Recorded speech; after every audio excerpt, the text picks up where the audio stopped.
Hello everyone, welcome back to the TJOmega channel for day 1426 of our daily content grind. It's been a bit since we did a tier list, and in the process of trying to come up with one myself, went to the tier maker website to actually find something that might strike a chord and try to inspire something of my own, but someone had one that's actually made pretty recently that I really feel like is a fun list to talk over. So we're just going to go ahead and do this ourselves. This is a list of shelf warmers and deciding whether or not they deserved to languish in the clearance aisle or if they were genuinely a good toy no one really gave a chance to.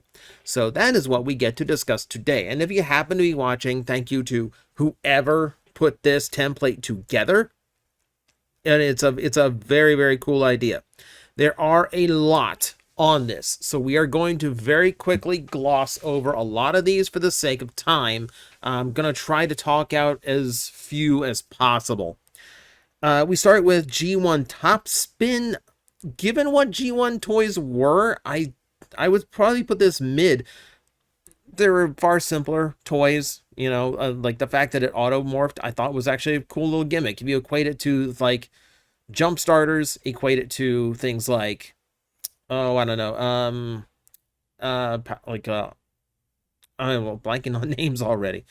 You get my point, though. There's a lot of simpler, worse figures out there. I don't think it really deserved it, but also it doesn't really excel too much.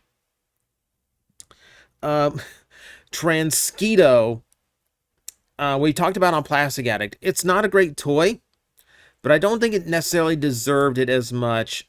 Aside from the fact that it's a mosquito, no one's going to want a toy mosquito.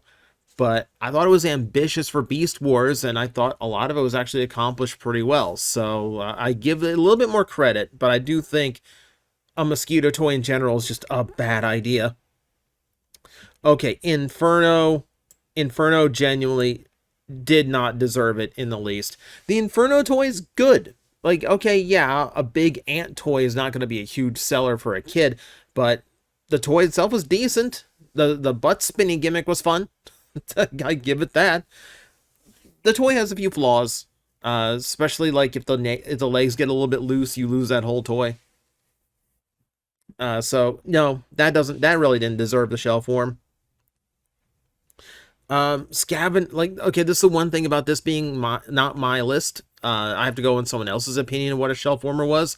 Transmetal Scavenger's not on the list. That one would also definitely not be deserving it. I'd probably put that in like top tier, like legitimately good or didn't deserve it. So we talked about Injector on Plastic Addict. Yeah, I don't think he's a great toy. It's too simple to transform, and it really doesn't use the Fusor gimmick very well. I mean, it's just a fish on top of a hornet. That's really it. Like, it doesn't blend nearly as well as the other ones do. It's goofy. Not ashamed if you're into it. I just think it could have been done a lot better. Drill Bit. I've never personally played with. I'm gonna call it mid. I'm gonna call it mid. It's an earwig. Like, it's not gonna, it's not gonna be a, what was it? Earwig dung beetle. It's one of those. It's not a bug a lot of kids are going to enjoy. That's why it's shelf warm. But otherwise, it's not a bad toy. It's fine for what it is for a Beast Wars basic. And I'd probably say the same for Buzzsaw. I mean, the toy is a little bit weird, but it's fine. It was the first toy to figure out that the wings could be legs on a Beast toy. I'll give it credit for that. Supreme Cheetor Deep Discount. We know how bad that toy is. We absolutely know how bad that toy is one of the most legendary shelf warmers of all time, warming up enormous amounts of shelf space. I want to say I saw one while I was on vacation in Orlando at Acme Superstore. And I want to say even vintage, it was still going for $50. Sealed. Okay, RID Ultra Magnus. This one's weird because it's a part former, but given everything it does, I'm gonna go legitimately good. I don't remember it being a terrible shelf warmer. Frankly, when RID 2001 is a concern, the I think the bullet trains were far worse of a shelf warmer. We as fans like rail racers so much that we kind of look at that with kind of like a rose tinted glasses. The truth is, the rail racer is a fantastic toy, but kids don't like bullet trains. Kids don't know what a bullet train is, so it's shelf warmed badly. I remember seeing that toy for like a year. Scavenger. Because it's Armada, I have to account for the fact that it's a gimmick toy line, and in that, I'm going to say didn't deserve it. The walking gimmick at that toy's size, I thought was a nice little thing to do. Yes, the articulation was terrible, but it's Armada. A lot of the articulation's terrible. It's a gimmick line. Got to account for that. On the other hand, Laserbeak, no. Laserbeak kind of deserved it. Just the toy didn't do enough. The design is nonsensical. Like, I felt like that toy could have been executed way better than it was. And we could say the exact same for Smokescreen. Yeah, we talked about that one too. There's just a lot of weirdness to the Smokescreen toy that I wasn't a fan of. Yeah, it again falls in the realm of like, yeah. Kids can vote with their wallets. Fun fact. Ironhide from Energon. We're going chronologically almost here. No, legitimately good. For Transformers Energon, yes, legitimately good. Like, he was a really good set of legs for the larger size class. And yeah, like, people gave it a lot of hassle because of the visible head in robot mode. A lot of Transformers did that. It wasn't fair to pick on Ironhide for it. The toy is fine. The toy is absolutely fine. I think you just either get annoyed at the head being visible or the character in the cartoon. If you're getting annoyed because of the character in the cartoon, no, that's not the toy's fault. I think it's more just like it was unescapable. They overpacked that toy a lot. Cybertron Mud Flap, legitimately good. Legitimately good. Cool little transformation. It's a unique transformation because it's like going vertically down the toy. Rather than just like being your traditional, being a little bit more traditional design. Like, it's cool the way it works, and it's a double gimmick toy. You didn't get a lot of those. Cybertron Metroplex. I'm gonna say didn't deserve it because at the time that Metroplex toy was designed to just be really huge for the leader class price point, and it succeeded in that. As a toy, it wasn't all that interesting, but at the time, what it was going for, that kind of made up for it. Like, there was a balance to it. I'm gonna say didn't deserve it just because you got a really big action figure for what was relatively cheap for the the size you were getting. This was tricky. So for Overload, I'm gonna do Overload first since he's the first version of the mold. I'm gonna say did not deserve it. I think it's a really cool deco and a really cool looking figure. It is an upgrade to Optimus. We have to account for that. Individually, he is a brick, and he's not a great vehicle mode, but I will give him credit. He should be a little bit up there. And I guess I would say the same for Ultra Magnus. That one is interesting. If you're in the US, that toy was nearly non-existent because it was like a half-wave figure, and then it got switched out. If you were in the UK or elsewhere in the world, that thing shelf-warmed. That thing was all over the place, and they could not get rid of it. But I do think it's legitimately a cool deco. I think it's a cool twist on the Ultra Magnus look. Alternator Smokescreen, legitimately good. The only reason why Smokescreen shelf-warmed for so long is because they had this really bad way of really bad distribution method for alternators where they would ship out like they would always ship out like 4 per case, and it would always be one one of each previous figure plus one new figure. But that meant the way that was arranged, Smokescreen got heavily packed in the early waves to the point where the stores just could not move it anymore. But it's actually a good toy, and for its time, it was an amazing toy. Payload didn't deserve it. people give it grief because that big gimmick stick sticking out of the back, but otherwise, I thought that toy was fine. I kind of like the gimmick in that toy, if we're being completely honest. I like that toy a lot better than most. I think that toy is the first one to have the inside-out engineering that we, like, fawn over these days.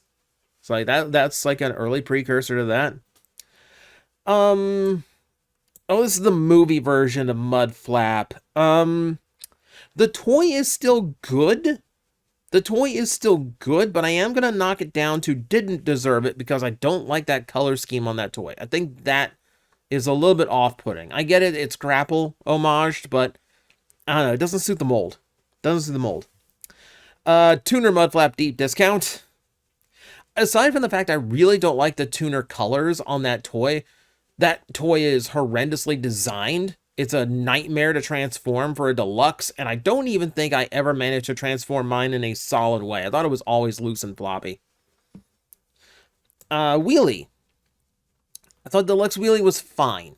I think it was a neat figure and like an interesting little concept of, it's a unique piece in that line because it's not meant to scale with the other deluxes. It's meant to just be like a mini wheelie for you to play with. And in that, they succeeded. I thought it was a decent little figure that was doing something different. It's not tremendous, but yeah. See, we get into animated now. Black Arachnia did not deserve it. That's a very good toy. It's a little bit of stability issue, but otherwise, I do really like the figure. Ratchet absolutely did not deserve to Shelfwarmer. He is fantastic. I think that just comes down to kids just not being into the fact I'm buying a fat old guy as a robot toy. Like, I think that's the only thing that was keeping him from selling, honestly. Snarl. Okay, Snarl, I think I would be equivalent to Black Arachnia. I think they're still both good toys. I can see why Snarl Shelfwarmed a little bit. He's a little bit simpler. But honestly, like, I figured out later on how that toy actually works, and like I give it a lot more credit than that. Like, I think it was fine for what it was doing. Okay, so we are entering a sea of bumblebees now. So I'm gonna rifle through these a little bit quickly. So I believe these are basically the same. I think these are both the Mech Tech from Dark of the Moon, and I'm gonna put both of them mid-level because I thought the engineering on that toy was actually pretty good. I thought once they got to movie 3, I felt they hit this nice balance between movie accurate and fun to transform. And a lot of that come down to the fact they just crammed the gimmick into an accessory that could be on the side and didn't interfere with the figure. So the bumblebees are fine. I think people are just exhausted seeing so many bumblebees on the shelves by that point. Now, the Prime RID, that one deserves it. I was never a fan of that toy. Like, that toy's always had issues. But the first edition did not deserve it. First edition was a solid figure. I'm surprised any of them did that. Also, how long has this been out of frame? I apologize. I apologize for that. Oh, that's very bad of me. That's very bad of me. Can I get in the frame properly? Please, properly frame. There we go. There we go. I only checked it now because I'm about to start going off frame. So I apologize. The right side of this you might not see, just the way that I have to frame it. Can I do anything about that? No, I cannot. Okay, he's just gonna... I will shrink it down to the end so you can see everybody. Oh, here he is. Here he is. Some of these go in order and some of these do not. So, yeah, Transmetal Scavenger, no, we go all the way up. I thought he was a really fun toy. Of course, I played with him as a kid, but I really liked him. I thought a drill tank, like an ant that could transform into an earth driller, I thought that was a really cool idea. I thought that was a really neat vehicle mode to make an ant into. The Thrilling 30 Rat Trap. No, that didn't deserve it. I don't think that toy is sensational by any means, but that's a solid enough rat trap. That's a good figure. I don't think that deserved to be shelf-warmy. Optimus Minor. Yeah, I think Minor kind of deserved it. It's a boring toy. Like, even for a Beast Wars basic, it's a boring toy. The idea of just going from, humanoid shape to a slightly different humanoid shape, I think that's always a pitfall when it came to making the beasts. Like, Primal managed to avoid it pretty well, but when you're just making a transforming monkey, then you're going to hit issues. Nemesis Prime, interesting. So I'm going to put mid. That's another one that, if you were in the US, it was super hard to get, because Hasbro Toy Shop at the time, oversold the pre-orders, so people had to wait months for another production run of that toy to come out. And what we got was leftover stock from the Australian release, where it piled up, because it was just a normal release over there. The toy itself is okay. The Thrilling 30 Tankor, that's where we start to double up on the lines, did not deserve it. I thought that was a solid figure. It's way too small to be Tankor, but I would absolutely take that toy a dozen times over as a tank drone, so literally a dozen times over. Let's see. Oh, there they are, the RID Rail Racer team. So okay, I'm commenting on things that are coming up. Some of this is in order, some of it is not. But yeah, the Rail Racer team, legitimately good. Of course, they are legitimately good.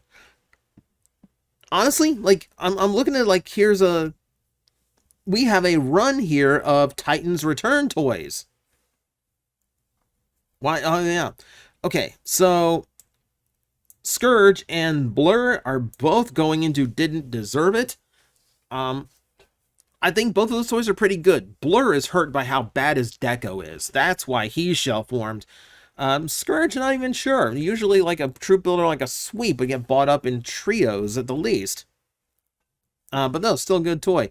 But Twin Inferno, or Double Cross, if you're following the G1 names, absolutely great toy. Great toy. Does not deserve to shelf warm.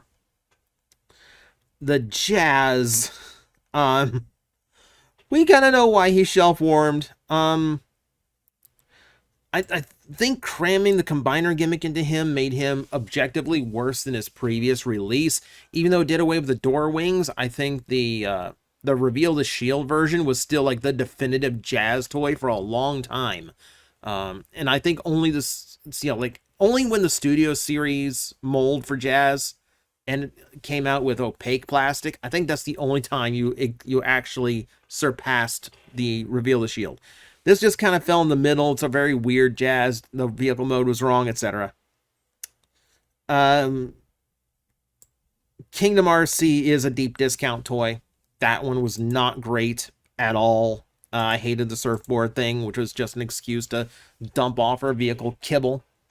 But the 86 version of the toy, I think, actually, because of this thumbnail, I can't tell if it's the 86 version or if it's the previous release from Thrilling 30. Either way, I thought that was a much better executed RC. You're never going to get a perfect RC at retail. You're just not. It's literally impossible. She does not have the bulk to turn into a proper car. So that's as close as we're ever probably going to get. And with, like, budgets starting to hit the toys a lot harder, I think, honestly, the 86 is probably the best we're ever going to get for our G1 RC at retail. But then we have Legacy RC, and that one I think kind of deserved it. I was not a fan of that toy, and I got that toy a lot of different times, in a lot of different color schemes and molds, and I never really connected to it. Yeah, I just thought it just felt wrong. Something about that toy felt wrong. It felt a little bit jank. It felt a little bit loose in the wrong spots. I don't think G-Axis deserved it. I think it's a little bit simple for a Voyager, but it's a really good representation of G2 G-Axis. I don't really think there's anything else you needed to do to that toy. Looked good for what it was trying to do. Got the villain from the G2 comics pretty spot on. Nothing really bad going on that one. We'll continue with the Walmart Buzzsaw. Did not deserve it. That one is a really good deco. And, that Waspinator's a pretty good toy. So that one's fine. Night Prowler, on the other hand, I do think deserved it. That deco's actually kind of boring on that toy. But when you realize that they actually diminished the deco compared to the original prototype that never came out for the Halloween Horrorcons, yeah, now you realize, then you start realizing, oh wow, this could have been way better. And yeah, they could have done more with it to kind of make it just not look like Cheetor with a different shirt on. But they did not. They did not. Didn't do enough. The Sandstorm on the has is mid. I do think it's great that they did a BotCon deco on a retail release, but the toy itself is just kind of okay. You know, that Scorponok toy is okay. Let's see. And then we get to Legacy Metroplex, the big guy, the Titan class. That one I say deserved it. For a Titan, it just did not do enough. Like it's basically just a bigger version of the Cybertron toy with no real extra features. Okay, you can do a little bit more with his weapon in the work mode, but beyond that, he was basically the same figure, just bigger. And the whole gimmick of that toy before was be really big for his price point. He was the same size as everyone else for his price point. That was really disappointing. So no, he was not worth it. He was not good. I think this is the Stomp. I think this is one of the Stompy. Yeah, there's two Stompy Grimlock toys. I would say, yeah, both probably do deserve the deep discount. They're big gimmick toys for kids, yeah. But for what they were and what they did, I thought they were really overpriced. I didn't think they looked very good. And in fact, here's what we'll do. Yeah, the Age of Extinction one would be and deserves it because it's not a great figure, even as just a big, dumb kid toy. But the fact that it was just a straight-up repaint for the RID 2015 Grimlock, that was horrible. That was really bad of you. Don't do that. That looked so bad. Okay, getting into Rhinoxes. Actually, no. Like I thought the Rhinox from Rise of the Beast was actually pretty fun. I thought they actually finally figured out how to make that a Rhino transform properly. The Rhinox for Kingdom is a little bit mid. That one I feel like could have used a little bit more time. The Air Razor definitely didn't deserve it. We've seen the longevity that mold enjoys now and the engineering behind it. Berserker, meh. That's a meh toy. Can't even remember who it is. Berserker, Crankcase, I can't even remember. They're all... It's basically the same character. Whichever one it is. Okay, so I'm going to put Squeaks at deep discount. That's the RC controlled one. And that one I do feel like is deep discount worthy because it's just like a little remote controlled car. But I think it's because the character itself is just really, really lame and ugly. And I think it just missed every beat that it was going for. So to turn that into an expensive toy, it's a little rough. Okay, we're coming to the end here. We don't have too many more to go. I know my my window's running out of space quickly here. Okay, so we have the repaint of I'm running out of names. Slash. Age of the last night version of Slash. The toy is okay. I'm gonna say deserved it. Which now I'm gonna have to shift this down. You're not gonna be able to see as much. I would say that one deserved it just because the deco could have been way more interesting. You know, it's just kind of flat grays and blues. Like, it's just, it didn't suit a dino. It didn't suit a movie Dinobot. Let's say it that. Let's put it that way. The black repaint of Scorponok. The toy is kind of mid, but the paint job's good. So I will put it to mid. Okay. The helicopter drop kick, I'm actually going to put legitimately good, and I know people are going to disagree with me on that. The fact that there's a three-dimensional robot in that super thin, long helicopter, I think is a really impressive feat of engineering.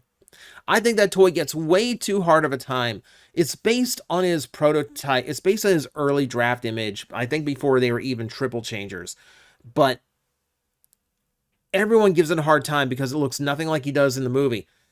That's kind of what happens when, you know, you have to get a toy started down the production line but they have to keep designing, and the movie is not done refining the design. But I do think that toy gets way too much of a hard time. I do like that figure a lot. And I also really like Studio Series Sludge. I will give you this. It is not as good as some of the others. There's a little bit about him that's off compared to like Grimlock and Slug. But I don't think that toy deserved a shelf warm. Like, I thought that was legitimately good. I thought all of the 86 Dinobots were really good. Okay, we have a singular Battle Master down here, which is going to represent, I guess, every one of them. I would say deserved it. They try to make Battle Masters their own individual toys, and as their own individual toys, they were just really boring. Boring, characterless. They were there to basically fill out a price point, and it just fell flat. Like, I couldn't care. Titanium Megatron, deep discount. Deep discount, deepest of discounts. He is the king. He is the king of bad toys. And here we have another one that shelf warmed. There's a Galvatron. I'm going to put in deserved it. This is the Universe 2 Galvatron that I was probably way too nice to when I reviewed it, because it is not a good toy, and it's a very bad representation of Galvatron, even if I count for the fact they're doing something new. We have a shot of the Siege Micromasters. Again, I'm going to go into deserved it. I would be okay with the 2-pack Siege Micromasters if they eventually did the rest of the original teams. A lot of those teams, they only did 2 of the 4, and that really got annoying. What was even worse is that they were lazy. They were very lazy. Instead of giving them better articulation or giving each of them more unique transformations, like High Jump had a brand new one that was basically just everyone else's transformation. Even though, like, if you have the original Micromaster, his transformation is actually pretty unique. But no. They were basically all running the same transformation, getting by on the idea of, like, oh, if you combine them, they become a weapon. Every single one of them looked terrible as a weapon, with maybe the exception of the sword jets. But yeah, like, they deserved it. They, similar to the Weapon Masters, just the Battle Masters, just not enough effort on Hasbro's part for those smaller toys. Cog, I would put kind of mid. Like, he's one of the better weaponizers, but, like, I think he's lacking some personality. It's not Cog, it's,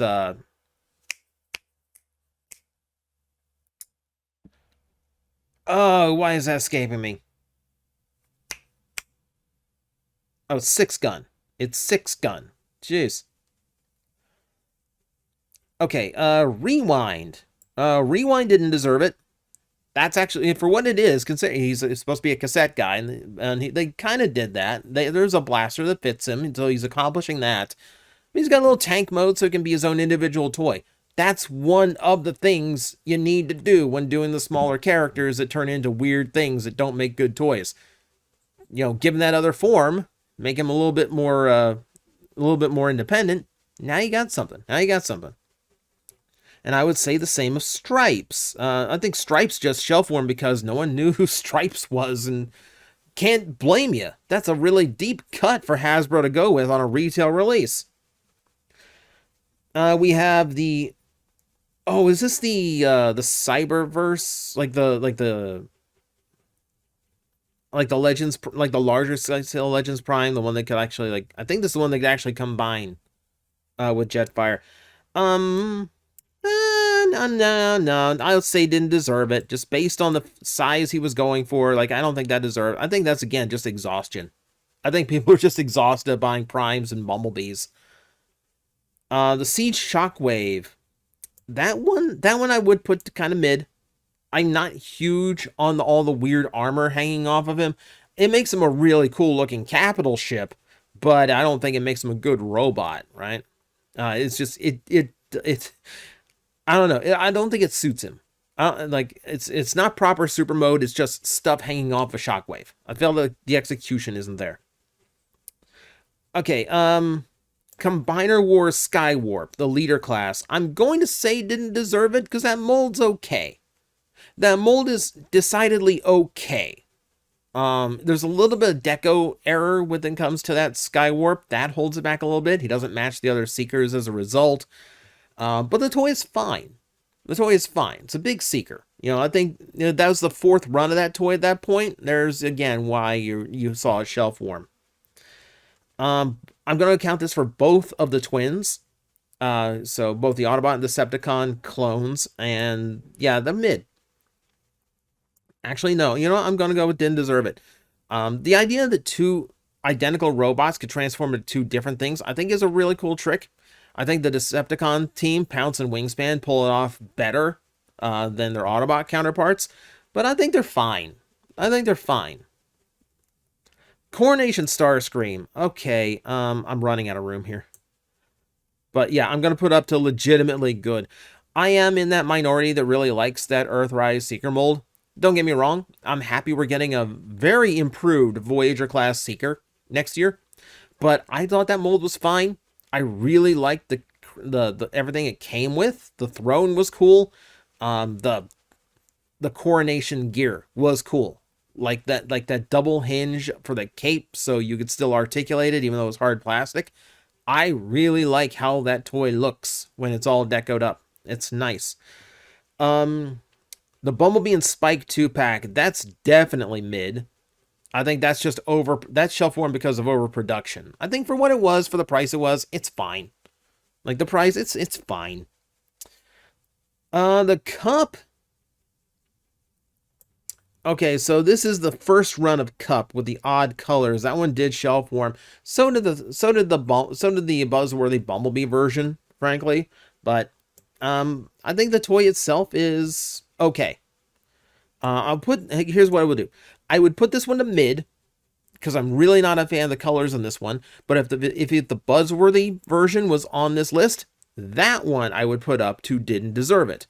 I think that one was actually pretty good. And I would say the same for the Blur. The Blur has that weird face thing going on. But that toy is genuinely good. In fact, legitimately good to the point I'm going to put him up there. And I'm going to completely screw up my view here. We have that self-transforming Optimus Primal that came out for the movie. That one I think was over the top. I think if you're going to pull a gimmick like that and release it at retail, you've really got to nail it. And you really got to make sure everything looks good on that toy. That toy just didn't look good. That toy just did not look good. Here we have, this is Laser Cycle, or G2 Jazz, essentially. And this goes into the same realm as the RC, because they're the same mold. That mold just never clicked, never connected to me. Ooh, Fossilizer. Oh, what was his name? Or her name? I can't remember. I can't remember who this one was. Ractonite? I'm going to go with. I thought that toy was neat. I will admit, I'm biased because it's green. Like, he's like a radioactive bone man. Or girl. Can't remember. And then we get into the final one, which is going to be the Primes from Power of the Primes. And you know what? Mid. I don't think they genuinely deserved a Shelfwarm, because I liked the gimmickry and the idea of like you're getting this cute little mini Pretender shell, and like it was a joke to use that as like, here are the first toys of the 13 Primes. Thank you. But just as like little mini Pretenders, I thought that was a funny thing to do. I thought that was kind of cute. I wish they had done more of them, like to give us like the whole Pretender roster. And that's gonna do it for the list. There's plenty here there's plenty of shelf warmers that wasn't accounted for, but this is actually a pretty good cross selection. Can I get everything into shot? Because this is getting tiny. It's getting tiny. But essentially there you go. That's the thoughts. It's actually a really fun list. Like talking, I'm doing this blind. Yeah, talking shelf warmers is something we don't do often here because sometimes it's subjective and sometimes, we have different perspectives. What was shelf warming in your area might have been selling like hotcakes in my area. I don't know, we don't know, but there's some universals. We can talk those, and it's kind of fun to do it today. So thank you again to whoever put this list together on the off chance you were watching. This was kind of fun to go through. And thank you everyone for watching. I will see you next time. Hello everyone, I am Astral Agent Magnetar, a Tokusatsu VTuber, and I am streaming 4 times a week over on Twitch, Monday, Tuesday, and Wednesday afternoons, and a special late night one on late Friday/early Saturday. So come watch, come hang out, and let's make an impact together.